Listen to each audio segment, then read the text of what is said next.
Ezra blinks in an inept attempt to clear his vision. The darkness spins, circling, making him dizzy. The only point that stays still, the only thing he can focus on, is the puddle of blood and gore that had been the fat man. Specks of vomit now decorate the accountant's shirt. This state is short-lived. The reality of the situation is suddenly realized as he is pounded into the ground. On top of him, growling with bared teeth, eyes wild with hatred, sits Muso. The former security guard, having finally caught his prey, licks his lips and lunges for Ezra's soft neck. The little man winces, raising his arms in defense, awaiting the attack. When nothing happens, he opens his eyes. They get wider as his mind begins to understand the scene before him. Muso hangs by his legs.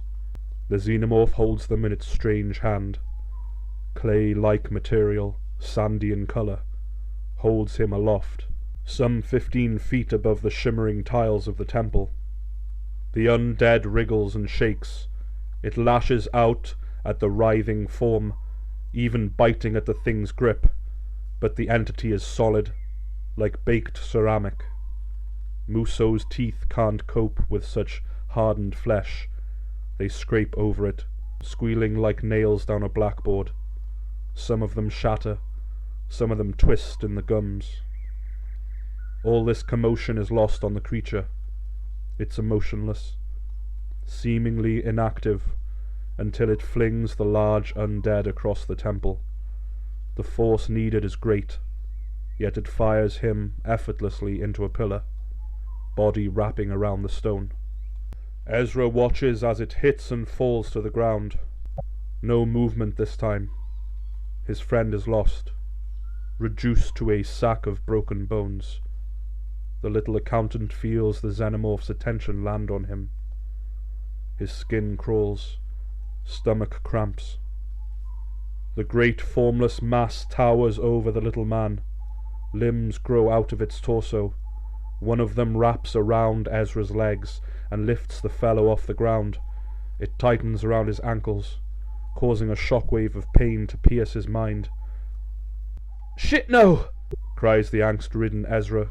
He tries to remove the grip with his tiny human fingers.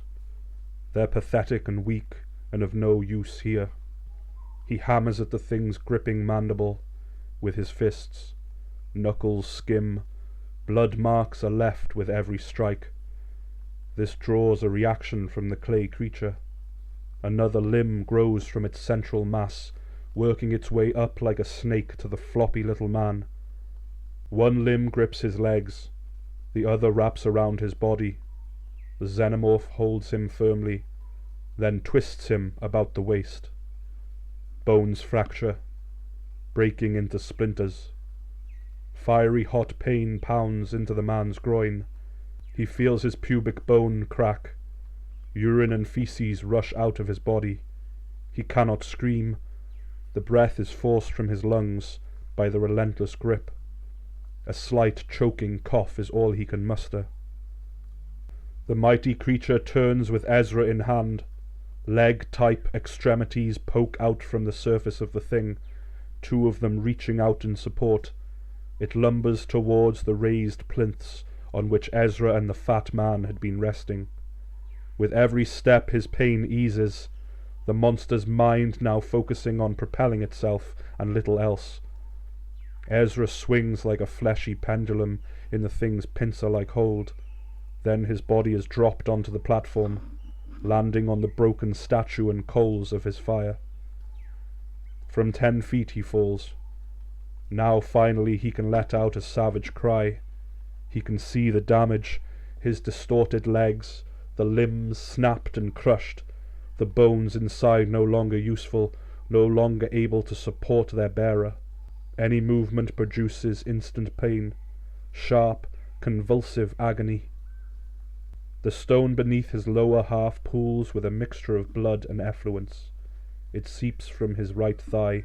A bone peeks through the skin. It must have caught an artery on the way through. as the area is turning red. A small amount of the femur juts out from the material of his trousers. He cannot look, the pain rising. He casts his head away, not wanting this view to be his last. The hole in the ceiling lingers above. Sunlight is the only piece of warmth or comfort in the little man's world. In this place he sees small black figures about the rim. Then a strange occurrence is seen by the anguished accountant. Undead fall from the sky.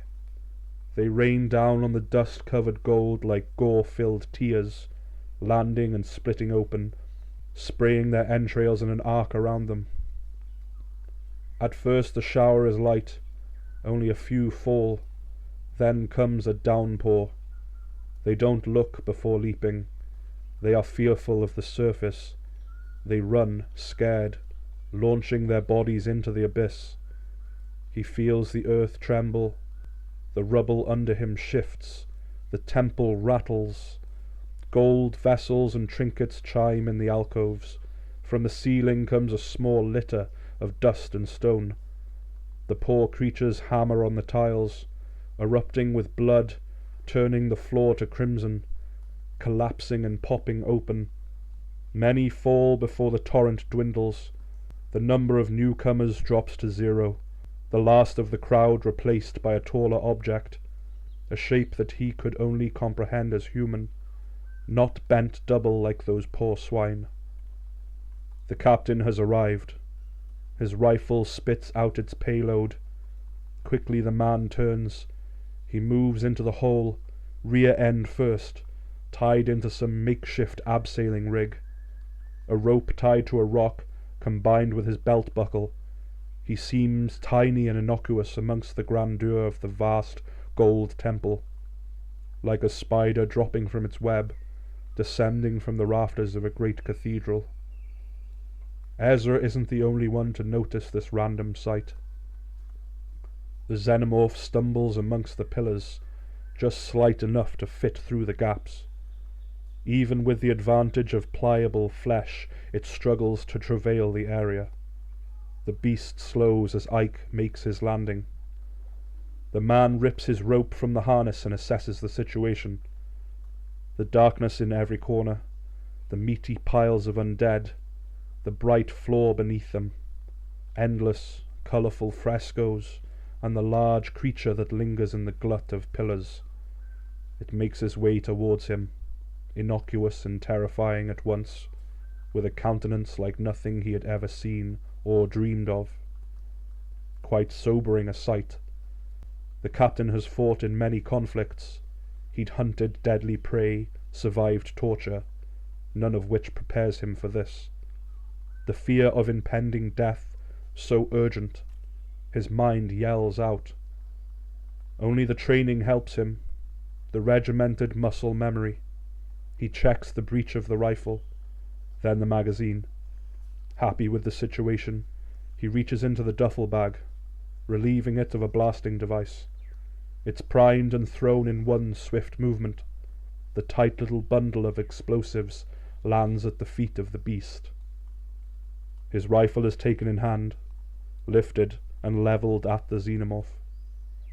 Ike loads a bullet into the chamber, without taking his eye off the giant. The sound of machinery, the click after the slide action of the rifle calms the shouting inside his head. He focuses on his breathing. This repetitive maneuver satisfies his training, but it brings him little comfort. He fires.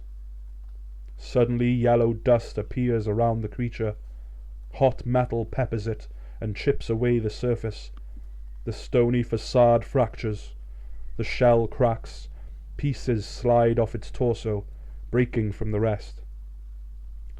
The living stone clatters onto the tiles, losing its rigid quality, becoming soft and viscous, losing its form altogether, changing its state, like rapidly melting ice.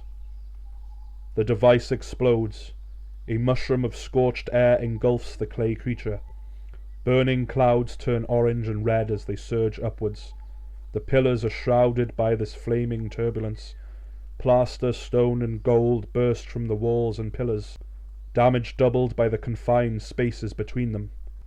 The air in the room flows in, then rushes away, forming up, condensing into a wall of hot fumes and dust. The explosion courses through the temple. Captain views his work from a place of relative safety behind a pile of stone. The blast kicks him over. No real harm done. As soon as he lands, he turns back to view the demolition and the effect it had on the alien. Stone shell shatters and falls. Coarse clay-like flesh creeps with cracks that form all along its front. The undamaged section ripples and writhes, morphing and changing shape at random. They crawl across the beast, towards the back, away from danger. Captain cannot take his eyes from this vision. Falling rock and stalactite don't hinder the view.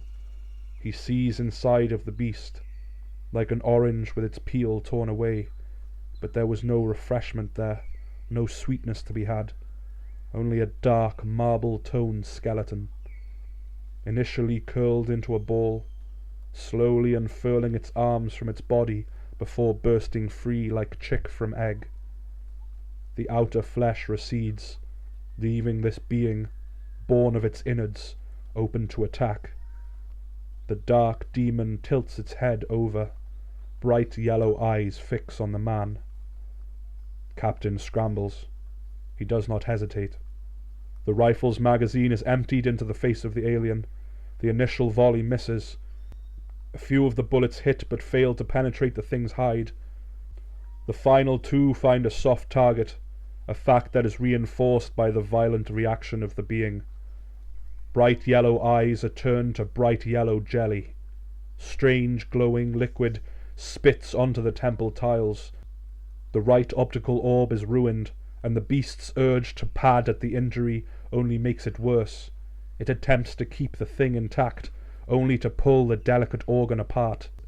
The lens and jelly casing slide out of the eye. The other one, however, functions perfectly. It can see its attacker. The xenomorph rushes at Captain Ike. A tumultuous tone emits from its interior, a vibrating cry, a sound like none the man had heard before, whale sound being somewhat reminiscent, a type of demonic whale song, with power and a sense of sorrow. The beast is on him instantly, its mass not indicative of its great speed. Captain drops the empty magazine and loads the next with his usual efficiency. Then he's slapped down by a jagged extremity. His body bounces off the floor and into the edge of a pillar base. Plaster lands around him. It falls all around the captain. The man can't help but groan. Dismay sets in. As he stands, new powerful pain flashes across his back. He can feel a laceration, like the strike of a whip. A line of skin has been peeled back from the region over his spine. His shirt binds with the mess, sticking to the broken flesh. After this attack, the dark beast retreats. It finds a place in the shadows, stumbling amongst the debris, finding its footing, reeling and shocked by its injury.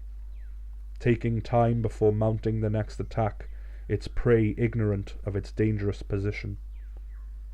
Overcoming his pain, the soldier sinks a hand into the duffel bag and pulls forth another device. His trembling hands prime it. With a groan he climbs up a pile of stone. At its peak he relaxes and takes in the scene. It's looking away, the thing, facing the back of the temple, a perfect target presenting itself. The explosives are thrown. Captain's injuries allow him to fling the package with just enough exuberance to land near the beast. It lands in the dirt in a manner not befitting its potential, coming to lie languid in the rubble, ready to destroy the unknowing creature. Captain hobbles to a place behind the pillar base. A worrisome look registers on his face. The device doesn't explode. Why does it not explode? Has he made a mistake? The panic becomes more tangible when the creature turns, its final eye swiveling left and right, searching for prey. Captain is sighted. The beast lurches into action, forcing its way between two pillars before treading on the device. Inferno, bright and powerful, swells through the area, engulfing the demon in a blaze of twisting fire and smoke. The alien dances in the hellish fury, anguished and convulsive. It shakes, it writhes, then it topples forwards. Pieces of roasting hide rain down about the body. The black skeletal form with eyes so bright starts to turn to char, bubbling and blackening, the fire swallowing up its form. Ike sees the flames but little else, bright tongues in the haze. He gets tossed back a few feet by the shockwave, not that he minds. He finds himself in a comfortable position on a pile of rubble. He breathes deep, feeling more and more relaxed by the second. Blood gathers under him. He can feel the warmth of it, like slipping into a warm bath. Eyelids flicker. They start to drop. Keeping them open seems tiresome now. The anesthetic effect of shock works its magic on him. With burnt and tattered hands, he pats his chest. Then he checks his stomach and privates. The check continues below his groin. He feels something strange there. Something hard is buried in his inner thigh. A shard of slate, cold to the touch, unforgiving. He tries to work his way off it, but the shard has cut him deep. He knows now why he feels so relaxed. His femoral artery. It's cut open. Pints of vital fluid pump out of his body. The captain finds it difficult to care. The soldier held his hands over his face for the explosion, an innate response to the danger. He knew he was too close. The proximity meant he was in danger, but he had done his duty. He was proud of himself. Now he can rest. Amongst the rows of mighty pillars, down in the dusty darkness, hides Malika. Years of practice at hunting and tracking give her all the skills needed to stay clear of danger. Like a little rodent, she shuffles between hiding holes. The alien creature charges about, breaking pillars, destroying the finery of the ancient temple. The captain can't be seen from her location, but his explosive devices and their power could be felt in the stone and air. She hears the cacophony of explosions and the wild firing of the rifle. Then there's Muso the undead, who paces slowly with his prey in sight. All of these factors make her creep silently through the temple, casting a weary gaze about it in fear of attack. And as a result she sees things that the others are too busy to notice. They fight or run in fear, while Malika peers up to see the ceiling crack, its integrity diminished with every explosion. The pillars fracture and collapse over their bases. The alien and the falling undead weaken them until the ancient stone can hold on no more. The walls have huge cracks. The rock face splits open, ruining most of the frescoes. The image of the daunting sky with all its stars and heavenly bodies is all that remains untouched. The peril and destruction drives her on, deeper into the gloom of the temple, with senses that struggle to understand the sounds and shapes of the place. Feet tired with effort, pained by each of the pieces of rubble that poke at her soles, she comes across a plateau made up of the broken stone and clay of a pillar base. From here she can see the temple in its entirety. She wastes little time with the circus behind her. She searches only for the little accountant, her compadre. He had been spotted minutes before, dashing away from the clay creature. A thought occurs to Malika. He may be dead, like everyone else. A vision of the man comes to her. His warm face and childlike temperament comfort her. Little is left from her world. The village and her family are gone, destroyed and never to be seen again. That strange little white fellow is a tangible remnant of the peace that she once had. Now it was all gone. She was alone. She would die too. These thoughts and the fears in her tempestuous mind abate suddenly. The alien strides past her, making its way to the statues of men. She moves away into a position of safety and watches as the beast drops a crumpled object onto the platform. A weak yelp emits from the thing as it lands. She waits for the creature to move away, the thing focusing on a task unknown to her. The young woman climbs a pile of stone left in its wake and looks across to the platform and to the crippled form of Ezra. The pile is left. She hops from it with great subtlety, taking a meandering path to her friend. Each step is justified, every stride calculated. Quiet and safe she hopes to be. Past the pillar bases, along the aisles set between them, to the temple's end, its conclusion, the place where the revellers spent hours in loud prayer, under the watchful eyes of those statues. After minutes of covert movement, she appears at the foot of the platform. Sets of steps lead up, each brick and binding laid with gold. At their apex stand the 3 huge plinths, with the massive stone faces upon them. She notices the damage to the central statue. Its shattered facade brings a feeling of righteous relief. Their callous, staring eyes gaze down on all those that dare to look upon them. The destruction of the idol is proof of their weakness and their mortality.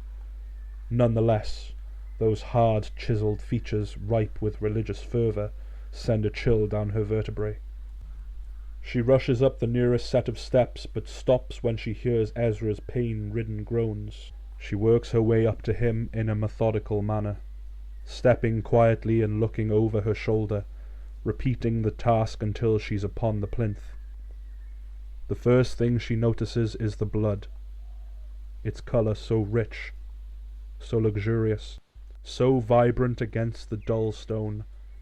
Lying in this sumptuous puddle is Ezra, his body ravaged and twisted beyond belief, his form no longer that of a human.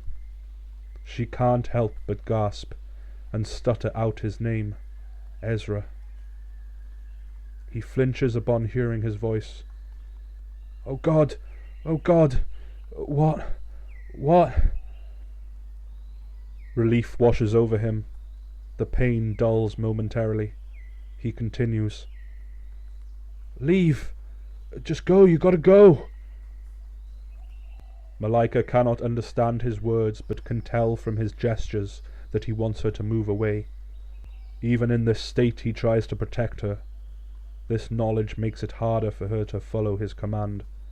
She yearns to repay his kindness. She stands over him, not sure what to do. The scene is repugnant.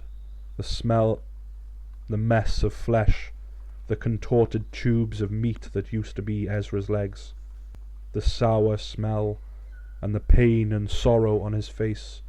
Slowly she moves to his side, kneeling down, placing her hands on him. "How could I kill you, Ezra, my friend?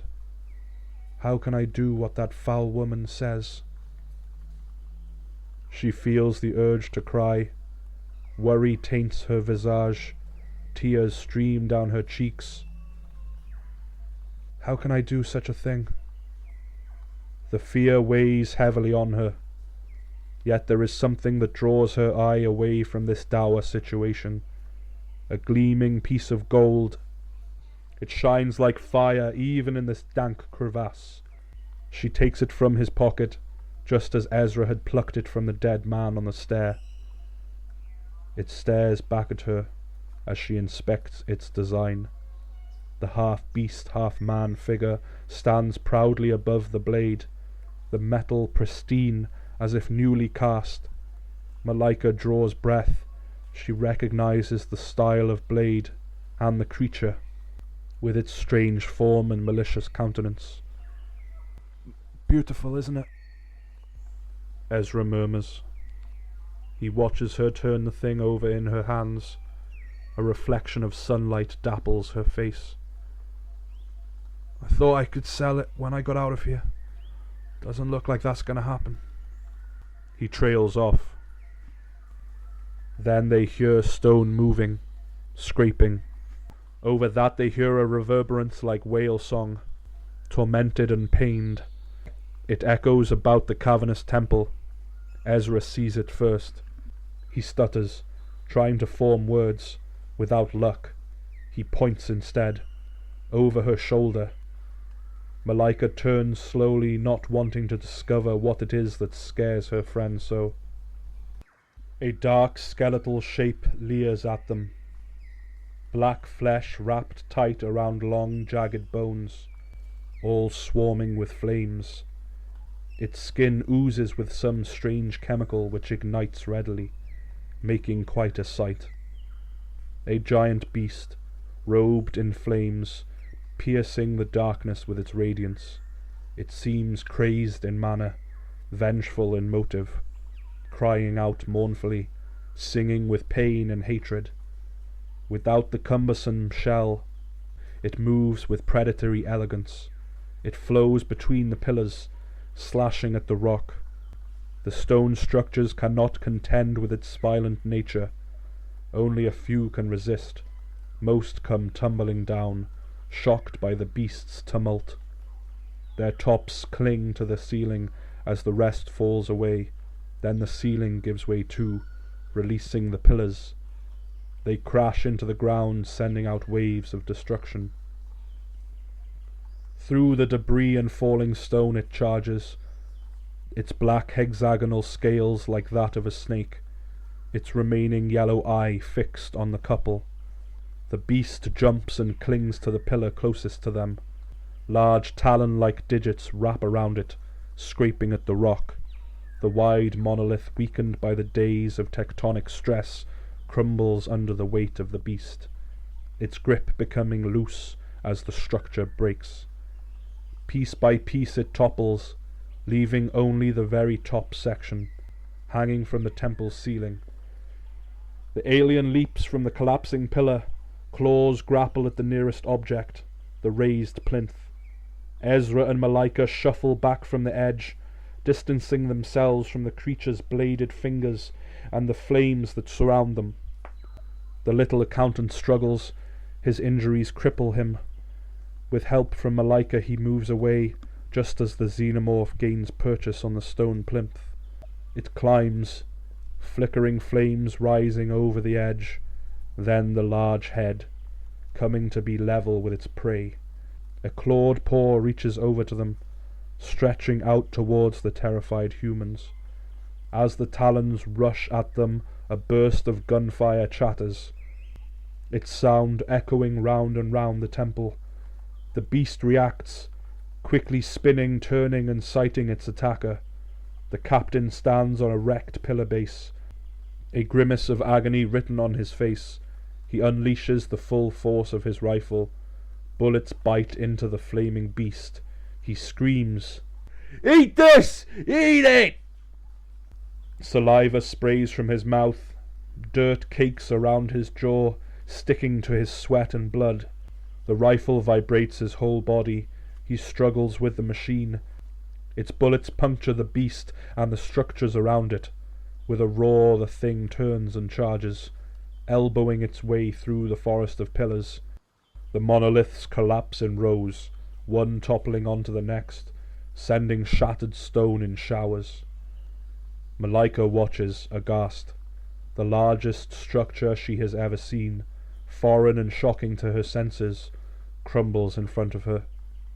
The soldier is the only stationary thing. All around him shifts and breaks. She can see him empty the magazine of his rifle and throw it in rage. She gasps as she understands his actions.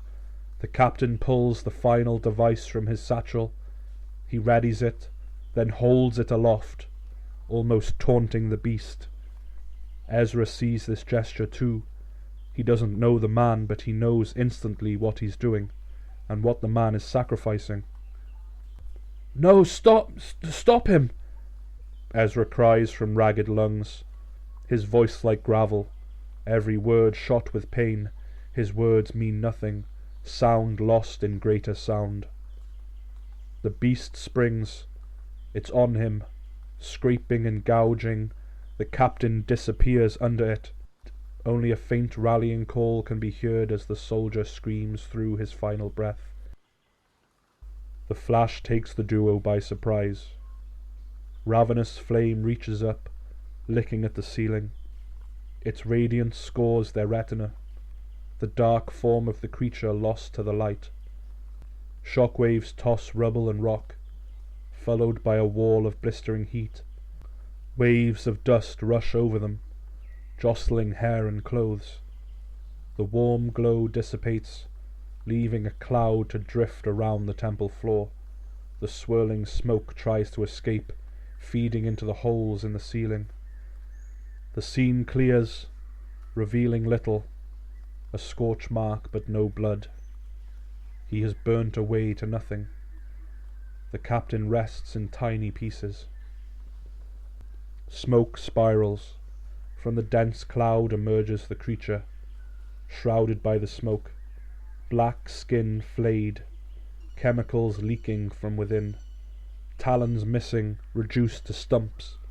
A constant stream of blue liquid flows down its forearms, its blood running from gashes down its chest. The thing moves. The ripped and charred body functions still, albeit at a far slower rate.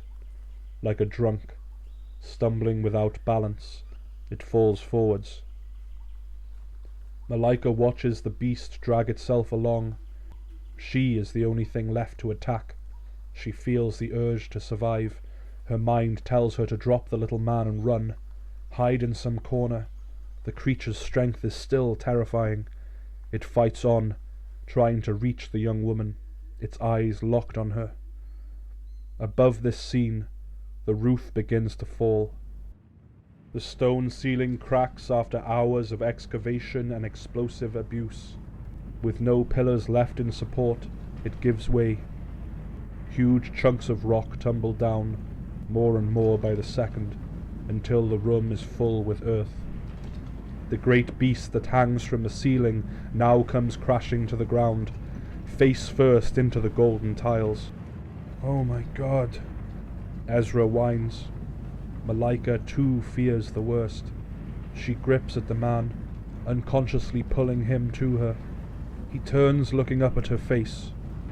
Terror and sadness, dirt and grime, none of which stops her from being beautiful.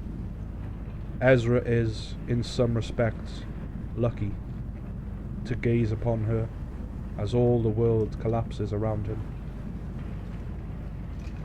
"Do it, Malika. Do it. Cut me. We have to try." With these words he reaches out and touches her hands. He cups them, then pulls them to his stomach. The gold glows as the knife nears his soft belly. Malika knows what he wants, whether he is distraught and in need of relief, or whether he believes in the word of the prophecy, she knows not. But he submits to her. He is ready to die. Tears burst from her tear ducts. She tries to blink them away, clearing some with her wrist. The man stares up at her with such pleading eyes. She cannot deny him. "I'm sorry you came here. I'm sorry I involved you. This should never have..." Malika's sentence is cut short. The little accountant leans in and kisses her, the last of his strength used to dab at her mouth. Malika's body goes rigid, muscles tense. The sky falls around them. The huge frescoes of the temple turn to shale as the walls collapse inwards. Pillars tumble and fall. Golden idols and trinkets jangle under the arches. The couple fail to notice the calamity befalling the temple, or the slow-moving beast that worms its way through it. They have found peace, finally. Malika feels his hands clasp around hers.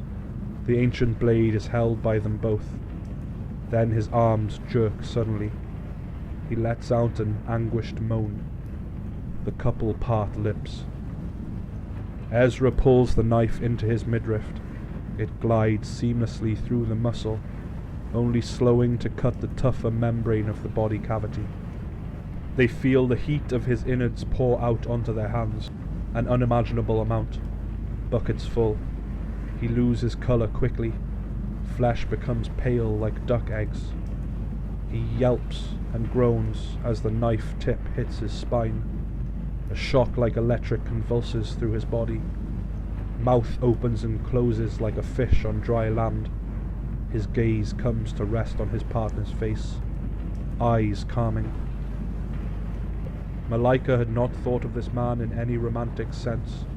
She treated him with little respect, like a serf, like domestic help, never believing or understanding that he is a conscious human. She realizes all too late. He is a lonely man who desired friendship and camaraderie beyond all else. How to redeem herself, how best to repay his kindness. How can she ease this poor boy's descent into the infinite abyss? She looks down to the little accountant and presses her lips against his. The few remaining undead, those too ravaged and rotten to move, linger at the edge of the excavation. With little notice, the floor splits and drops away. The hole eats them up. All is taken into its wide mouth. Below them, under meters of dirt, the ceiling has collapsed. Darkness fills the temple. Huge shards of stone crash down into the shadow. The remaining pillars topple, trapping the xenomorph in its soiled form under a mountain of earth. The thing lets out a tired call, a death note. The sound quiets beneath ton after ton of dirt. The mighty temple, built before antiquity, designed by original man, prevailing longer than all other human structures, decomposes in seconds. All that is taken from the earth will inevitably return there. The jungle rests in silence. No animal sound left to fill the evening air. No song, no wind to jostle the trees and their leaves. Pure and quiet. That is the way of the land now. Although there is something, a small sound like the beating of distant drums, a trembling, rhythmic noise. Slowly it grows, volume and magnitude intensifying. Now those calm trees sway. They move in tandem with the earth, shaking, swaying to the beat. What was an innocuous tremor becomes violent. Quiet ambience changes to a hectic, deafening cacophony of sound. Branches break and fall. Weak trees lurch from the soil, tumbling over, adding to the choir of destruction. The earth itself shifts, and above it, the valley's peaks rise from the plain. A long twisting road carves its way through the trees. It skirts the mountain peaks and dribbles down from the far side of the valley, making its way to civilization. Baked asphalt, cracked from years of hard sunlight, broken by roots and random growth. Along the sides, the forest looms, like green waves ready to crash together, trying to reclaim the land. Some vegetation shuffles, then a man jumps from the bushes, hobbling to the tarmac, laughing maniacally, delirious, withered away after hours of running. "Yes! Ha! I found you!" The man falls to his knees in the middle of the road, rasping for breath, broken. He leans forward and kisses the dirty track. He does this repeatedly, a smile printed large on his face. He jokes. "Nearly home now?" Once he finishes courting the street, he starts his journey down it, with a spring in his step and a song in his mind, keeping his legs motivated. After a few steps, he slows to a halt. The man has spotted an oddity. A small pebble, a hardened piece of clayish soil, dances across his path. Then he hears a sound of far-off drums, a rhythmic vibration, pumping in the soil, lifting his heels from the road, always increasing in volume, rippling in the earth and pummeling at the air. From far behind it comes, floating on the breeze. He turns to face the sound. The sky, bright and blue, bereft of cloud or bird, is split in two by some tower, some atrocity. A stony colossus lurches out of the landscape.